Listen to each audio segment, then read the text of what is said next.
സേനയുമായി Deepak SP ഇതാ ഈ വാഹനത്തിന്റെ തൊട്ടു പിന്നാലെ കടന്നു വരികയാണ്. പ്രിയപ്പെട്ട സമ്മതിദായകരെ, പേട്ട വാർഡിന്റെ വികസന തുടർച്ചയ്ക്കായി കാലം കരുതി വെച്ച നന്മയും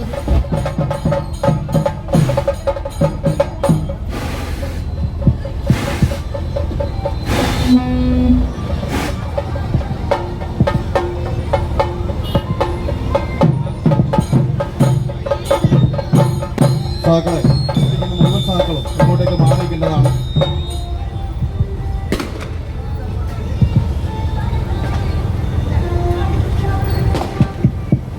റോഡ് ബ്ലോക്ക് ചെയ്യാതെ ഒതുങ്ങി നിന്ന് നിൽക്കേണ്ടതാണ്.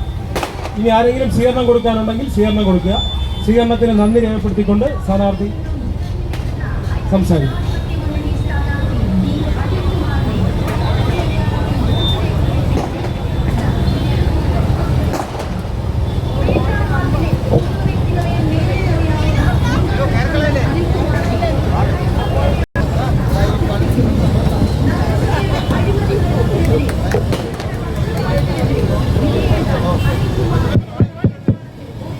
ഈ യോഗത്തിന് സ്വാഗതം പറയുന്നതിനായി SFIയുടെ തിരുവനന്തപുരം ജില്ലാ കമ്മിറ്റിയുടെ സെക്രട്ടറി കൂടിയായിട്ടുള്ള നന്ദനെ ക്ഷണിക്കുന്നു.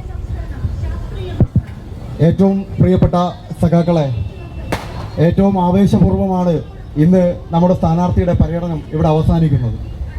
ഈ പോകുന്ന വഴിയിലൂടെ നമ്മുടെ നാട്ടുകാരടക്കമുള്ള ആളുകൾ നമ്മുടെ സ്ഥാനാർത്ഥിക്ക് നൽകിയ സ്വീകരണം അത് ഒരു വാക്കുകൊണ്ട് പറഞ്ഞറിയിക്കാൻ വേണ്ടി പറ്റാത്തതാണ്.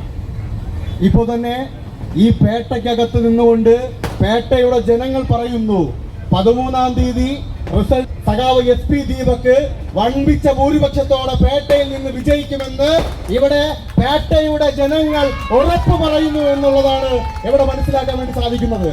ഇവിടെ ഈ സ്ഥാനാർത്ഥിയുടെ പര്യടനം നടന്നു പോകുന്ന വഴിക്കകത്ത് നിന്നുകൊണ്ട് ചില കോൺഗ്രസിന്റെ നേതാക്കന്മാർ ചില കാര്യങ്ങൾ സൂചിപ്പിച്ചു.